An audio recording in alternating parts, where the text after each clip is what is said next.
discussion म्हणजे आम्ही एक ठरला की होलसेल फिश मार्केट आणि रिटेल मार्केट दोन्ही ऍड ई टेंडरिंग करचे 3 महिन्या भितर ई टेंडरिंग करता अशें म्हणून आमकां मेंबर सेक्रेटरीन सांगला ते जालें जाल्यार सगळे अर्धे प्रॉब्लेम सॉल्व जातले नाल्यार सदांच ताजेर खासगी जावंक त्या डेली वेजेसाचेर कितें जाल्लें ते सरिता च्यारी म्हणून पळय जे काम करता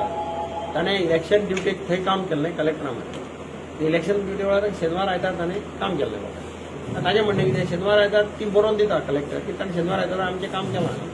ताका पेमेंट जावंक नाशिल्लें ऑथॉरिटी सेट ते पे देम पे हर ऑथॉरिटी पेमेंट ऑथॉरिटीन करप कारण ते ऑथॉरिटीचे एम्प्लॉई न्ही अशें ते तांचें म्हणणें कितें की डेली वेज आशिल्ले वेल्यान सॅटर्डे संडे तांचे हातूंत भितर प्रोविजन ना अशें म्हणून तांचें पेंडींग आतां आमी ठरना की वील पे दा तुका कलेक्टरान बरोवन दिला की सी एट वर्क ऑन सॅटर्डे संडे कलेक्टरान बरोवन दिला ताका ताजो फॉल्ट कितें आसा वेजीस पे करपाक जाय पहिले टेंडरिंग केली आशिल्लें ई टेंडरिंग आता करत 3 महिने भितर करप म्हणटा ओडीपीचेर कितें डिस्कशन जालें ना काय ना आज पहिलीच मिटींग मरे सगळें डिस्कशन कशें आपलें